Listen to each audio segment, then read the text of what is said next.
الذين حملوا التوراة ثم لم يحملوها كمثل الحمار يحمل أسفارا بئس مثل القوم الذين كذبوا بآيات الله والله لا يهدي القوم الظالمين. قل يا أيها الذين هادوا إن زعمتم أنكم أولياء لله من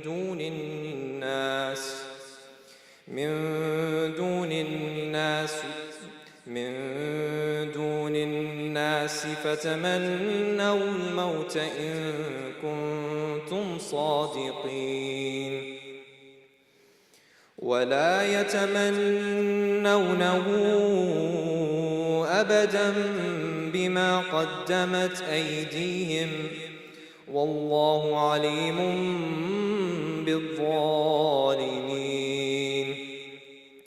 قل إن الموت الذي تفرون منه فإنه ملاقيكم ثم تردون إلى عالم الغيب والشهادة فينبئكم بما كنتم تعملون. يا أيها الذين آمنوا إذا نودي للصلاة من يوم الجمعة فاسعوا إلى ذكر الله وذروا البيع ذلكم خير لكم إن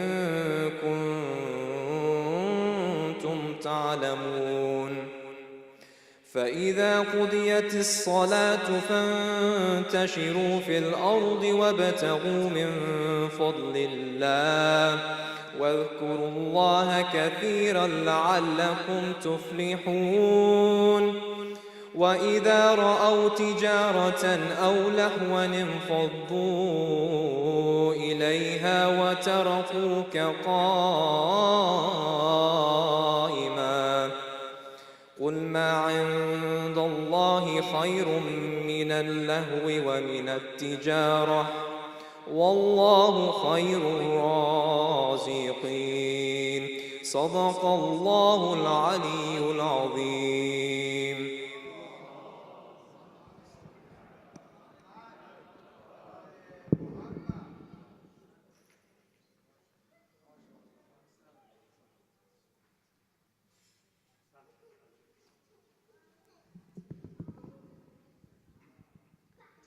أحسنتم. If I can have the lights, one of the sisters, inshallah, please. So welcome, brothers and sisters, to our Shahadat program. We'll be honoring the Shahadat and the martyrdom of Rasulullah sallallahu alayhi wa alihi. And Allahumma salli ala Muhammad wa ali Muhammad. And our holy Imams, Imam Rada and Imam Al-Hasan Al-Mushtaba, alayhum afdal as-salati was-salam. Inshallah, the program will go on tonight, tomorrow, and Saturday. It will begin at 7 p.m. with dinner, followed by salah and speech as we did today, inshallah. So we'll start off today by, we request all of you to recite Surah Al-Fatiha for the sponsors of today's dinner, inshallah.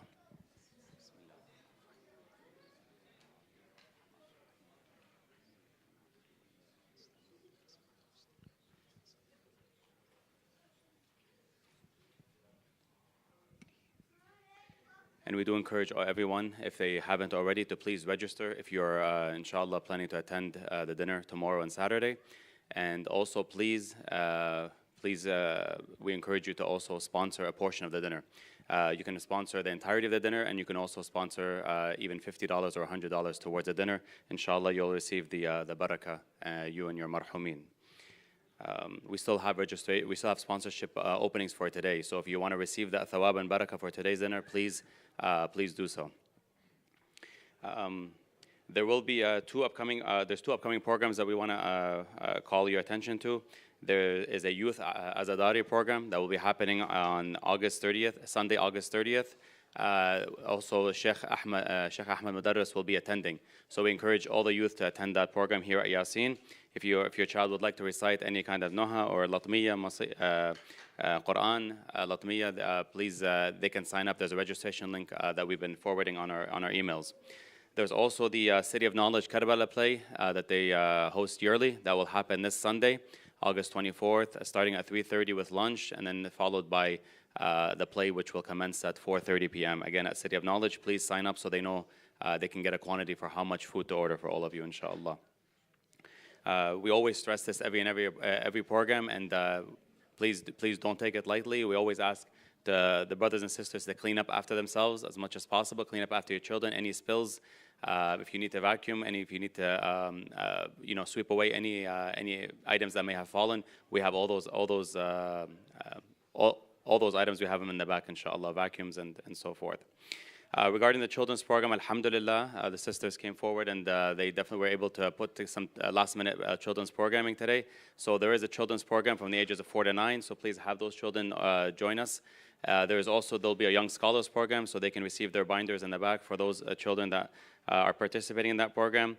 And then, as we always mention, children should either be in the back room with their parents, sitting down for the Young Scholars program, or sitting with their parents. We want to try as much as possible to control the movement within the center, inshallah. Okay, and I'd like to give an introduction to our guest speaker today. This is Sheikh Salim Yusuf Ali. He's definitely no stranger to this community. He's been here multiple times. We haven't had him in a little while, so alhamdulillah, we're blessed and honored to have him back.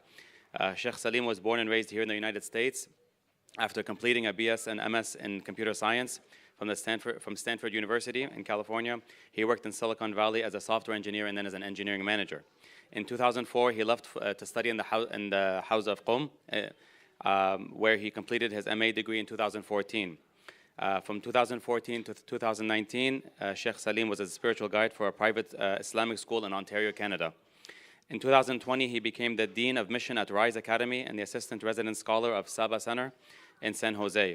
In 2021, he received a doctorate degree in educational leadership from Western University. Please help me in welcoming Sheikh Salim with a loud salawat ala Muhammad wa ali Muhammad.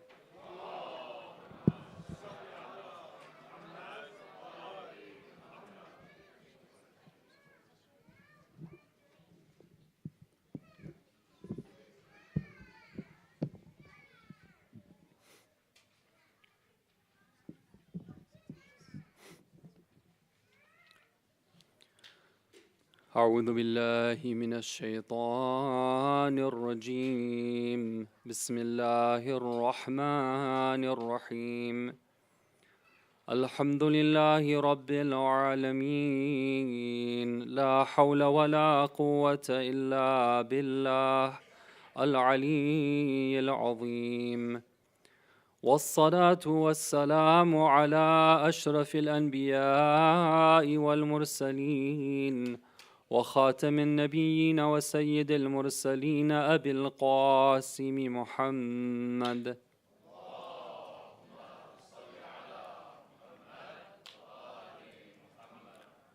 وعلى آل بيته الطيبين الطاهرين المعصومين المظلومين ولعن الله الدائم على أعدائهم أجمعين من ليلتنا هذه إلى قيام يوم الدين. Respected brothers and sisters, may Allah reward you for your participation and commemoration in this majlis dedicated to the rihla of our beloved Rasulullah sallallahu alayhi wa alayhi. Please recite salawat.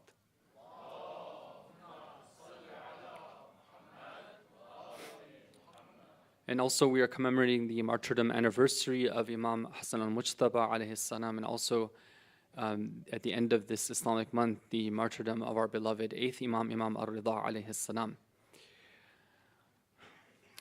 It is a source of pleasure and also gratitude to Allah that I am once again here.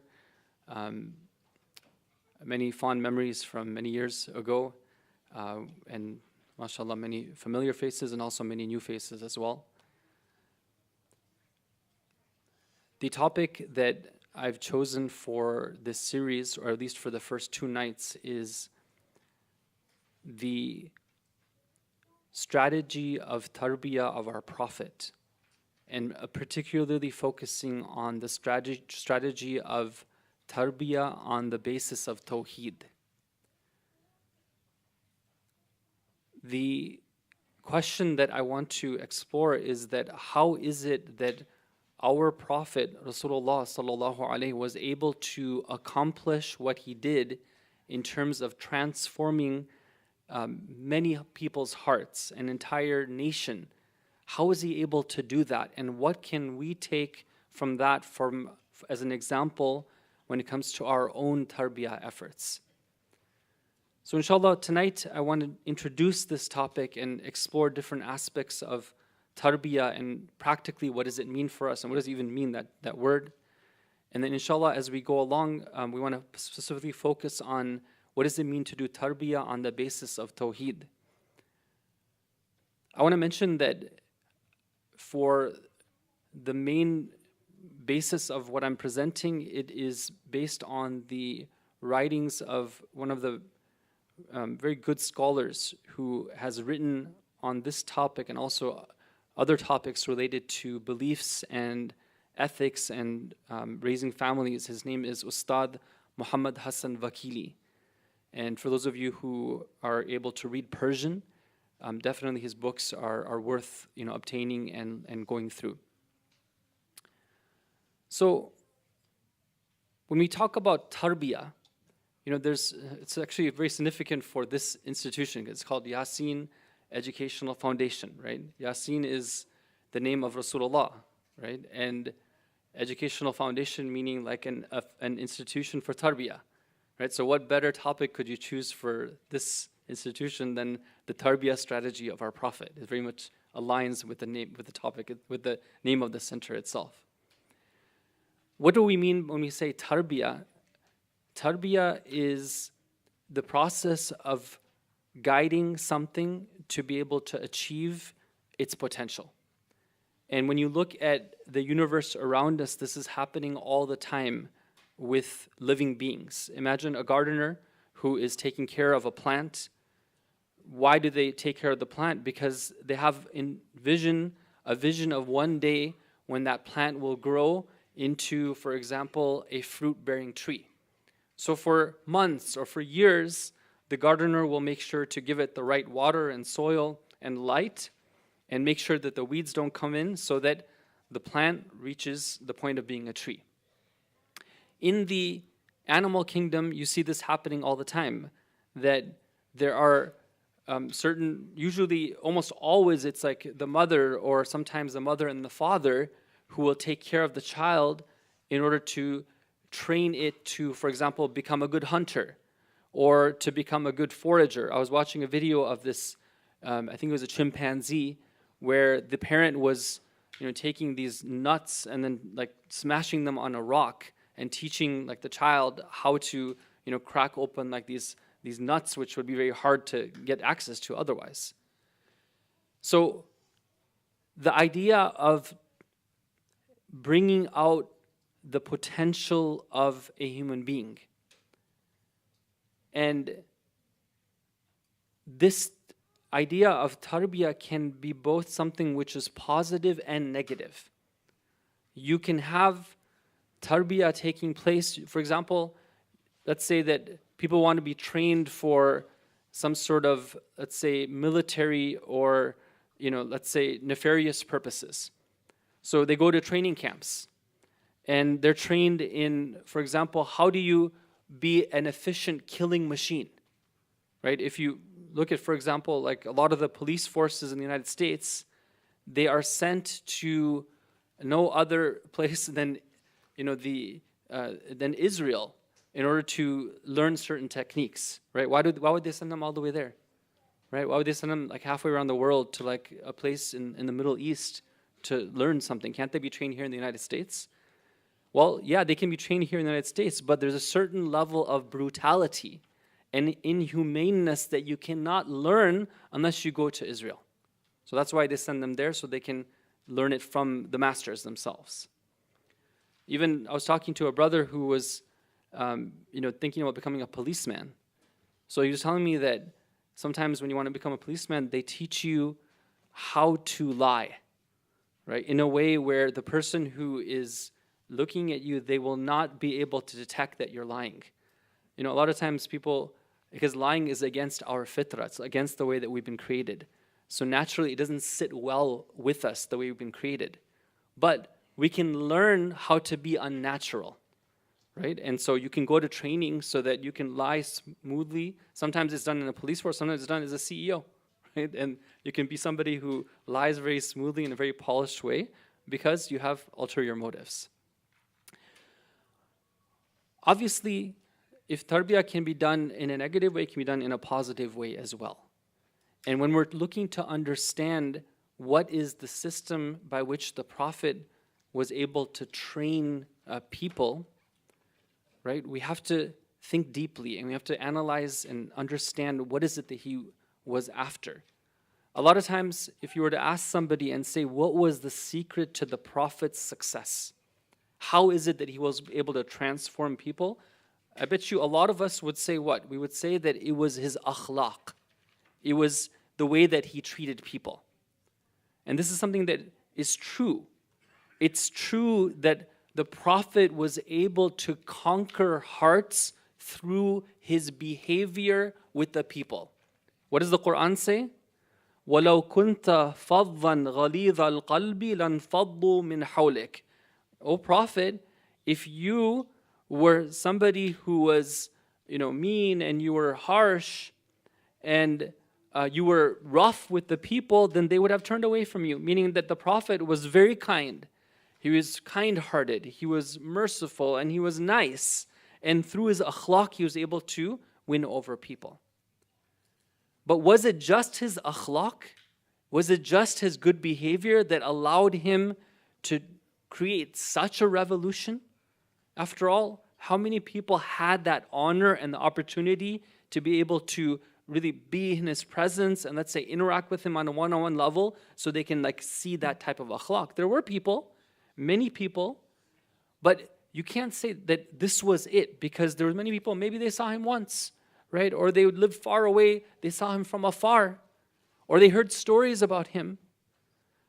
But there was something else that the Prophet did to be able to transform people and to bring about a change which was phenomenal, which was long-lasting. Sometimes somebody changes, but it's short-term. How many times, for example, do we make a resolution? New Year, we're like, okay, I'm going to, go work out, and I'm going to jog, I'm going to walk, I'm going to not eat this and that, and then come January 15th or January 31st, right? Then, okay, we're back to the way we were before. It wasn't a long-term change. But the Prophet, in some cases, at least he planted the seed for the likes of Abu Dhar and the likes of Salman and the likes of those like them to be able to have long-term change. So this is where we have to understand what was the tarbiyah system. By tarbiyah, we mean, again, what is it that brings out the potential in a human being? There's a beautiful hadith that we have from our beloved Imam Sadiq alayhi salam. He says that النَّاسُ مَعَادِنُ كَمَعَادِنِ الذَّهَبِ وَالْفِضَّةِ. Okay, he says human beings are like mines of gold and silver. And if you look at that hadith, right, it's such a wonderful hadith when it comes to the concept of tarbiyah. Because when we talk about the potential of a human being, right, we had training with our teachers just this last week in preparation for the new school year. We spent a good half an hour just on this one hadith, right, exploring different aspects of it, trying to see what can we learn about the process of bringing out the potential of a human being from this one hadith that we have. Now, when we go and look at different schools of tarbiyah, right, one of the ways that they differ is on the basis of what they're trying to change. What are they trying to bring about? What potential are they trying to actualize? Sometimes, or many times, the goal is behavior, right? There are certain types of upbringing and of, let's say, training where it's all about how you are trained on the outer to act and behave in a certain way. Sometimes, like if you think about certain types of child raising techniques, right? There's some people who say, what's a good child? A good child is a good child who has good manners, a child who, like, let's say, sits quiet, a child who is seen but not heard, right? I don't know if you heard this before, right? This type of things, okay? And sometimes when, let's say, there's a child who is very quiet and very, like, let's say, other children are like acting up, they're running around, they're talking, whatnot, and this child is like quiet and staying still. People will be like, mashallah, wonderful, great child that you have here and there, right? Now, of course, that child could be wonderful, right? It's amazing. But it's a very superficial and shallow look at a human being, right? Because human beings are much more than what they show on the outside. What happens when you change something on the outside? Right? When you change something on the outside, then oftentimes what's inside can conflict with what is being shown on the outside, and eventually what's on the outside, right, goes away. Or it's a mask for what actually is on the inside. Like when working in being in part of Islamic schools, right? For alhamdulillah, with this blessing to have some time being involved in different Islamic schools, right? One of the things that we always want to make sure that we're very careful that never judge a book by its cover, right? It's not about what's on the outside only. Yes, it matters, right? Yes, our outer etiquette matters, right? When, for example, sometimes the Ahlul Bayt, like we have a hadith where the Prophet saw a man playing with his beard during prayer, okay? So you can imagine, like, I don't know, other people, they do funny things, like they crack their knuckles, right? Sometimes they'll crack every one of their knuckles of their fingers and they'll go on their back and their shoulders and everything, all while they're doing their prayers, right? Or other types of things that sometimes distract us. And the Prophet commented on this, and he said that, if this person's heart had khushu', if this person's heart was humbled in front of Allah, then their limbs would also be humbled as well. Meaning that the Ahlul Bayt alayhim salam were after something deeper than just the outer behavior.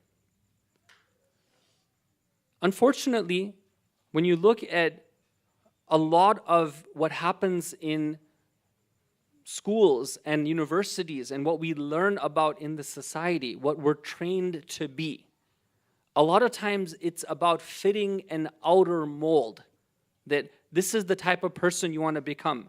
This is the type of person you have to be. What kind of person is that? It's somebody who is that person on the outer.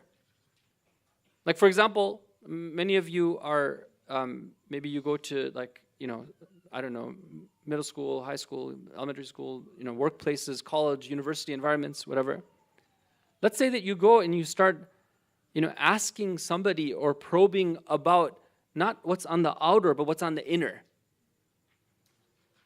Sometimes you might get like a workplace, compliance sort of thing filed against you, right? That this person's getting too personal with us, right? Why are they talking about like what's going on the inside, right? We're here to fit a certain mold. We're here to do our job, right? We have to follow certain protocol and certain etiquette, but we don't want to get into people's personal spaces because that's personal. It's private, right? So this is this distinction that's created between private and public, and of course, right? Even in Islam, we have this concept of the harim, right? Those things that are private. But a lot of times, like what's termed as private in our society are things which are actually very important. In fact, they are essential. They're the reason why, we even have this focus on what's outer. I'll give you an example. Okay, cleanliness. Cleanliness is a value which is, pride. It's a source of pride for any community, any country, any city, any state, right? I think on our license plates here in California, it says something about like What does it say about California on the back of our license plates? Anybody know? Does it say keep California beautiful or something? Or California is beautiful, something like I've seen that before somewhere, right? It's out or it's on billboards or something like that. It's like keep or California the beautiful state or something like that, right? Why do they do that, right? Why do they have to promote it? Because they want to take pride in California being this beautiful place, and they want us to keep it that way as well, right? So we promote this concept of cleanliness, right? In other places, right, they have different slogans that they come with about, like for example, don't be a litter bug, right? Or keep it clean and don't be trash, right? I mean, don't trash the place and keep it clean. But why, right? The why of that is because, after all, if you keep things clean, then you'll be healthy, right? If you keep things clean, there'll be less insects, there'll be less disturbance, whatever it is, right? It's very much a matter of, convenience and, let's say, it makes it easier to live, right? Because let's say you're going around and there's a bunch of garbage on the street and creating a lot of smells, right? Then it's not convenient, it's not pleasant. But what does Islam say about cleanliness? You all know the hadith, right, from our Prophet. He says, sallallahu alaihi wa sallam, he says that an-nidhafatu min al-iman. Okay? He doesn't say be clean so that you can have pleasant smells when you go take your afternoon walks or your evening walks. He doesn't say be clean so that you can stay away from microorganisms and bacteria that may harm you. Of course, there might be hadith that indicate that type of thing, but that's not the main reason for being clean. He says, al-nidhafatu min al-iman, meaning that if you are somebody who is clean, then you should know this is an expression of something which is deep inside of you. Deep inside of you. It's deep-seated. It's called iman. This is the type of person that you are. How could you think about not being clean? Sometimes, we get complaints from one of the spouses, right? And they're like, oh, my spouse is always dirty, right? They never clean up after themselves. They never do this and that thing. And they feel kind of, they feel very troubled by the action of their spouse about not being clean. And this is where, we want to really reflect on this, that why is it that this person who called themselves a mu'min, somebody who has iman, would not place cleanliness as something which is high on the priority list, right? It's very important. I'll give you another example, right? This is an example that I heard from one of the great scholars. He said that there was once, there's somebody who was very famous and one of the architects of the Islamic Revolution of Iran. His name was Shahid Bahishti, Dr. Shahid Bahishti. So Dr. Shahid Bahishti was somebody who was, extremely knowledgeable, but he was also very renowned for being like a very good mu'min.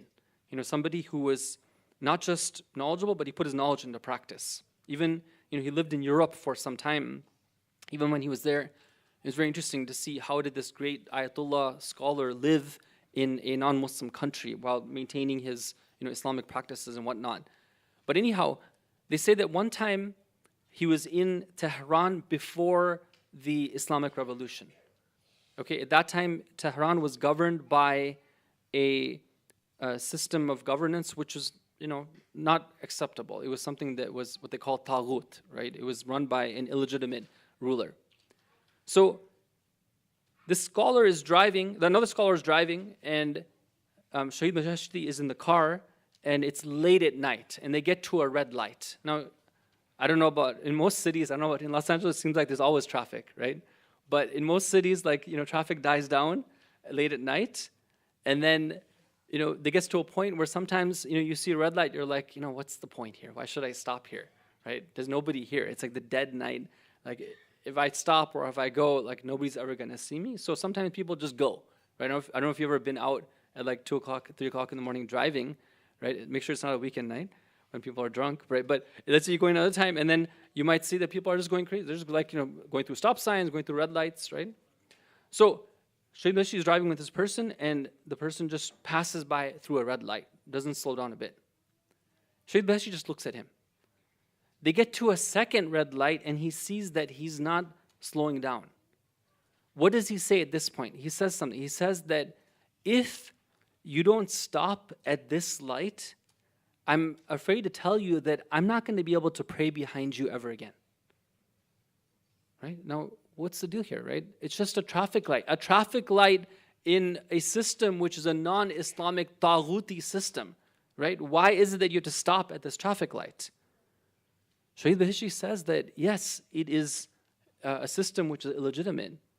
But of all the laws that have ever been established, being able to stop at a red light is one of the most simple laws to follow. And at the end of the day, it's a law, right? There might not be anybody else here, but Allah's here, right? We're in the presence of Allah, right? Of course we're going to stop at this red light, right? So this is an important thing, that when we're talking about tarbiyah in Islam, it's not just about changing the outer behavior. It's about changing what's in the inside, bringing out the best of what's inside. And this is what our Prophet was able to do. There's a story of, when our Prophet was going with the Muslim army to conquer Makkah. And at this time, it's a very serious and very military operation. You can imagine all these soldiers who are armed to the teeth, right? They're ready for a confrontation. They mean business, right? They have a limited amount of time, limited amount of supplies, right? They're going for a military objective. And, most ordinary people, they have good qualities, but those qualities only show up at certain times, not at all times. But one of the things about our Prophet is that he was able to display his beautiful characteristics at all times. So they say that when he's on the way to conquer Makkah, he sees that there is a dog next to a body of water. And it's a mother. And the mother is feeding her little pups, like little puppies. Okay, what does our Prophet do? Right, he says to one of the soldiers, he commands him, he says that I want you to stand guard right here next to the dog. Why? Because I don't want it to be the case that any of the soldiers along the way, that they should disturb the mother dog. No, why would the Prophet care about a mother dog of all things at this circumstance right here? Right? Imagine, this is what happens to us sometimes, that we get caught up with something. Let's say we're angry about something, right? We're angry about something and then we forget about, let's say, the adab of speech. Right? We forget about what it means. We forget about all the love, that this person has shown us, all the care that they've taken for us, all the things service that they've done for us, how much of a blessing they've been of Allah for us in our lives, and then we just say the meanest and rudest things. Right? Why? Because that the sifat and the inner characteristics that we have, they haven't etched themselves into our soul. They come and they go. But when it comes to the system of tarbiyah of Islam, it's not meant to come and go. It's something which is meant to be there, be rooted, and display itself even in the toughest of circumstances.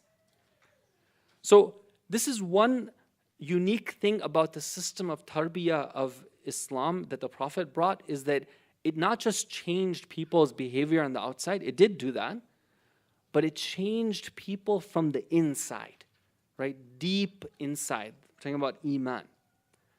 I'm going to look at one other difference, and I know that it's a weeknight, so I'm respectful of your time here. I don't want to extend it too much. But I'm going to look at one more difference, and then inshallah kind of conclude my comments for tonight, and then inshallah tomorrow we'll elaborate more, talking about some of the practical aspects of the system of the Prophet's tarbiyah based on Tawheed. But please help me with the salawat ala Muhammad wa ali Muhammad.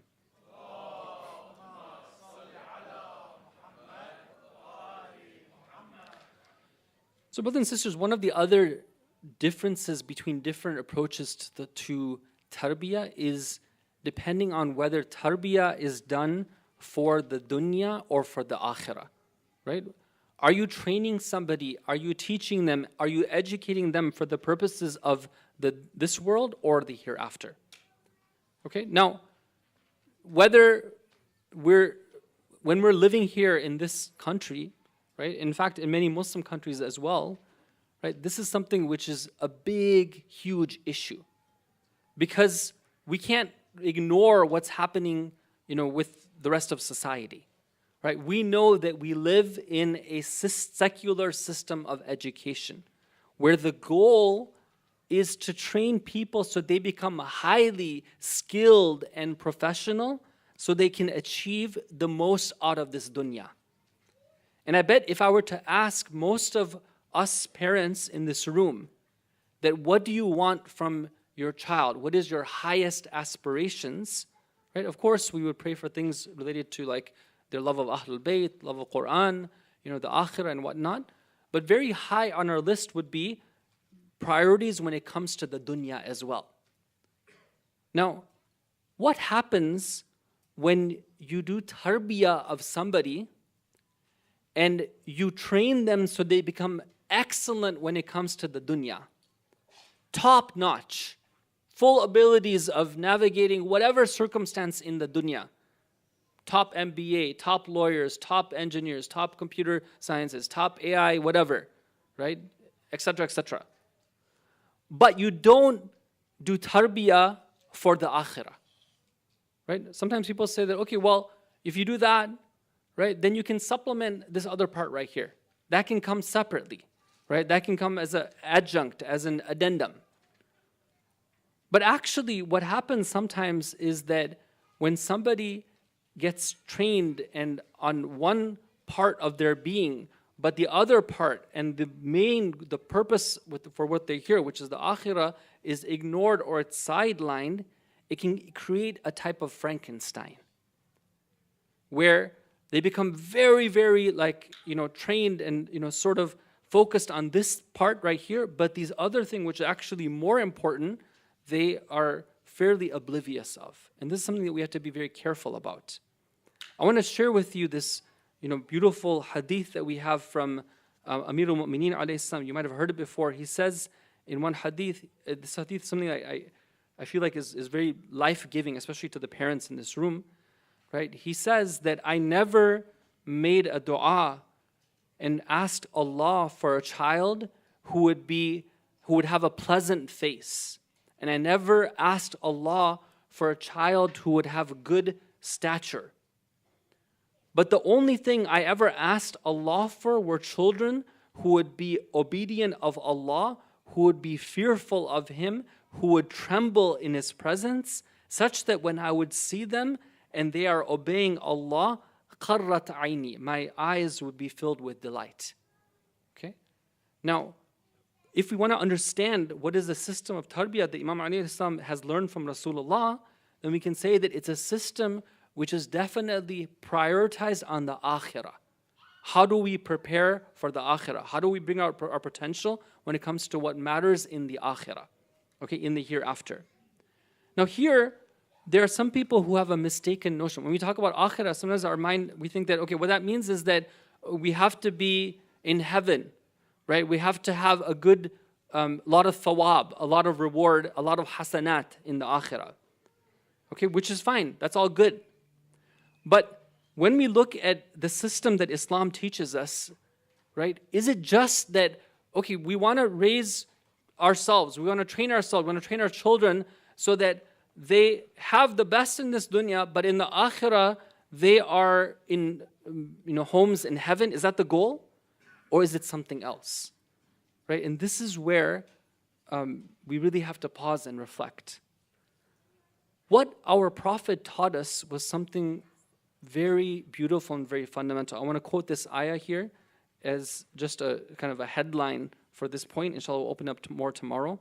What does Allah say about Rasulullah? In Surah Al-Ahzab, He says, أعوذ بالله من الشيطان الرجيم يا أيها النبي إنا أرسلناك شاهدا ومبشرا ونذيرا وداعيا إلى الله بإذنه وسراجا منيرا.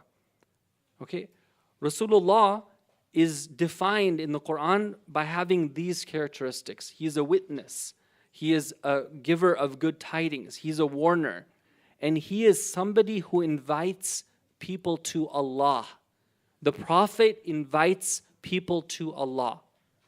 If we want to understand, by Allah's permission, all these things are with Allah's permission. Okay? If we want to understand what was the secret of the Prophet's approach to tarbiyah, it can be found in this ayah right here. his approach was to invite people towards Allah. Okay, his tarbiyah was tawheed. But what does that mean to be invited to Allah? Right?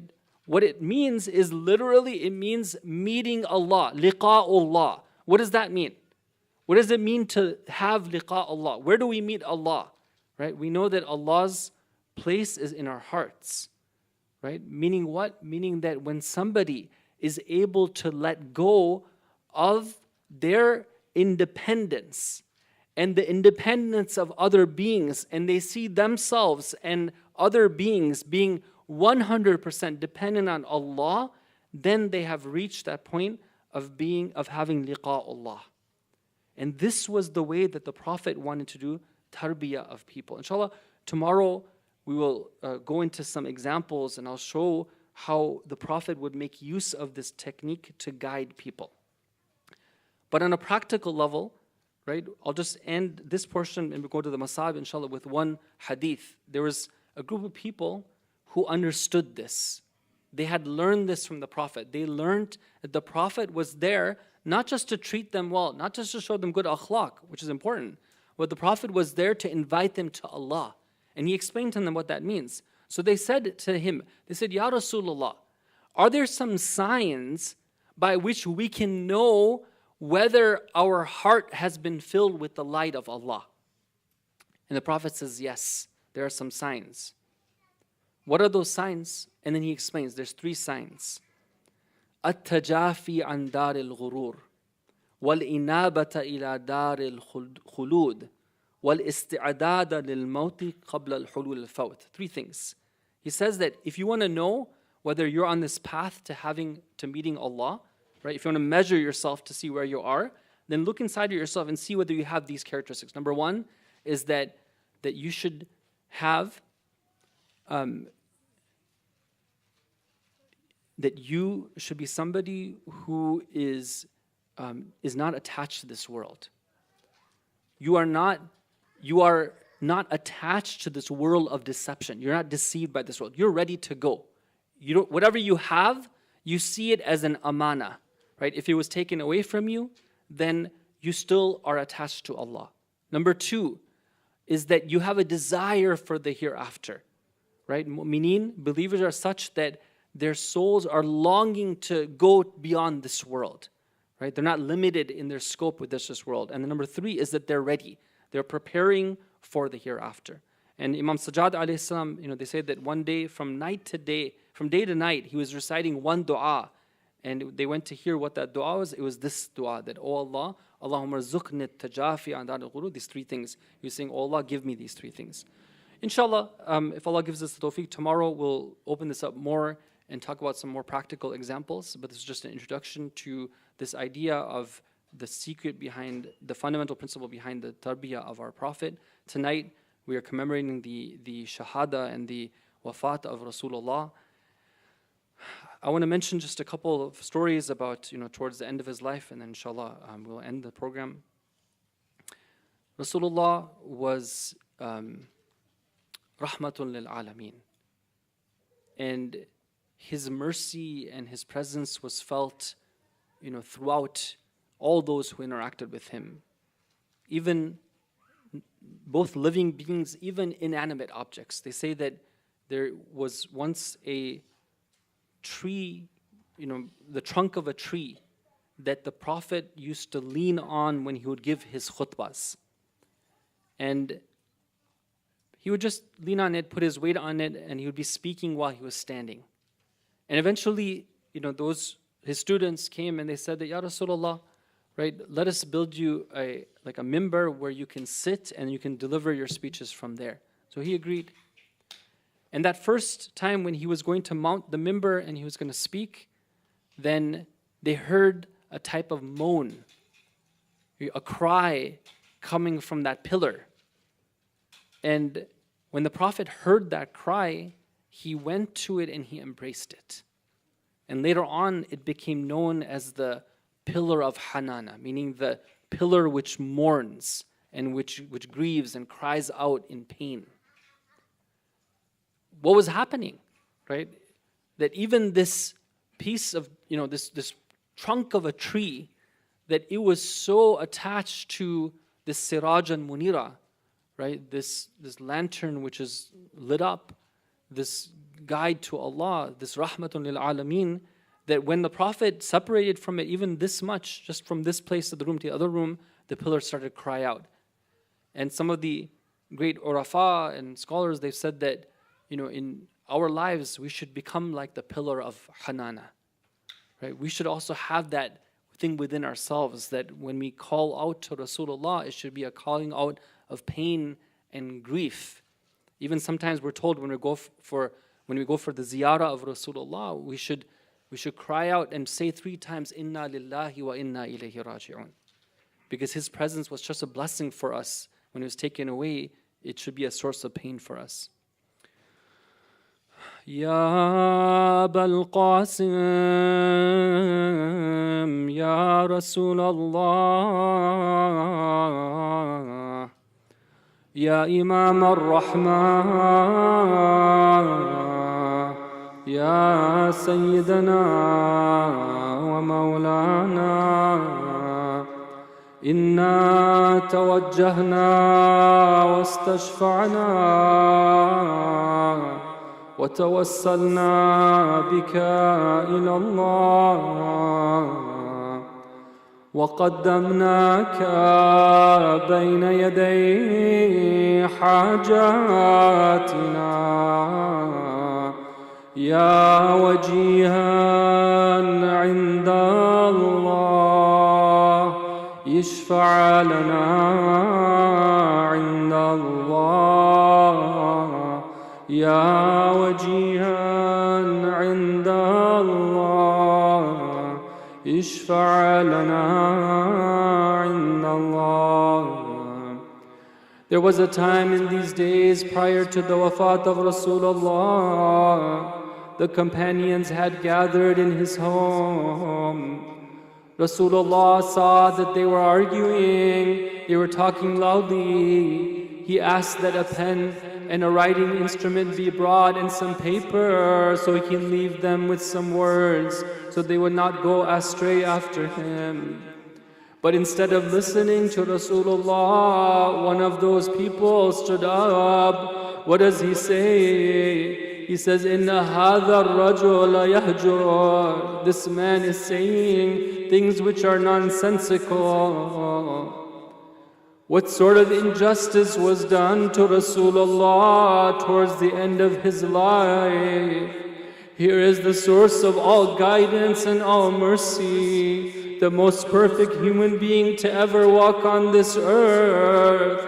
But instead of attending to Rasulullah, listening to his last words of wisdom, most of the people are busy in the dunya, seeking their own interests. It's only the Ahlul Bayt and the close companions of the Ahlul Bayt who are there with Rasulullah in his last moments.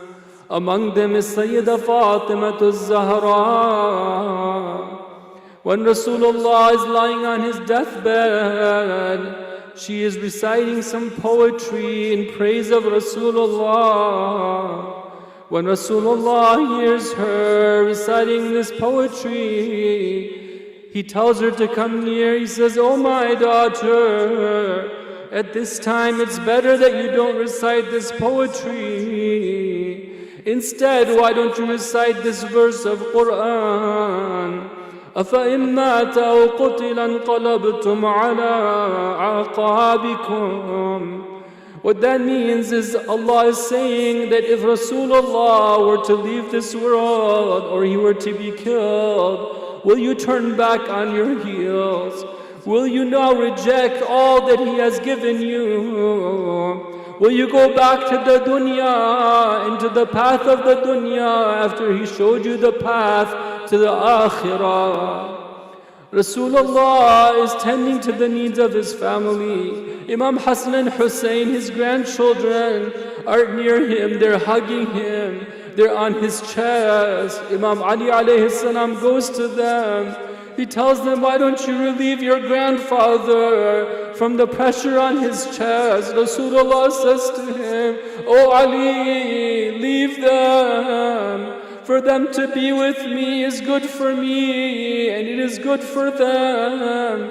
Let me teach them some things that they will take with them. Let me take some things from them that I will take with me. Fatima al-Zahra is overtaken with her grief. They say that she was seen for one moment, whereas as if there was a smile that came to her lips. They asked her later on, Ya Sayyidata Nisa al-Alameen, tell us, why is it that we saw in the midst of your mourning, your grief was lifted for a moment? She says that it was at that time that my father informed me that I would be the first one amongst us to join him after he left this world. What a musibah that is being poured upon Amirul Mu'mineen. Imam Ali alayhi salam, when he buries Fatima al-Zahra, the pain, the grief is overtaking him. What does he take solace in at this time? He turns to the grave of Rasulullah. He tells him, Ya Rasulullah, the only thing I can do at this time is remember the grief I have over the separation with you. Oh Rasulullah, this amana that I have with me, I am now returning to you. Rasulullah sallallahu alayhi is breathing his last. He is telling Imam Ali and Fatima al-Zahra that these children of mine, Hassan and Hussein, there will come a time when this ummah will do dhulm to them. They will be unjust towards them. Maybe Rasulullah can see that time when the janazah of Imam Hassan alayhi salam will be taken, and instead of letting him be buried in peace, they will fire upon it in arrows. Maybe Rasulullah can see that time when Hussein ibn Ali, his body is lying on the ground. His head has been severed from the body. The body has been looted, but they will not stop there. They will take their horses, and 10 men amongst them will take their horses and trample upon the blessed body of Imam Hussein. ألا لعنة الله على القوم الظالمين وسيعلم الذين ظلموا أي منقلب ينقلبون. We ask Allah Ta'ala to accept this majlis from us, to make Rasulullah be our shafi' in this world and the hereafter. We ask Allah on this night of Friday, this blessed Thursday night, Ya Allah, forgive us for our sins. Oh Allah, hasten the reappearance of the Imam of our time. Oh Allah, help our brothers and sisters who are oppressed all over this world, in this country, in this nation, in our locality, but abroad as well, and especially our brothers and sisters in Gaza, and also those who are suffering in Yemen and Lebanon and other places. Oh Allah, grant them victory over their oppressors with the barakah wa salawat ala Muhammad wa ali Muhammad.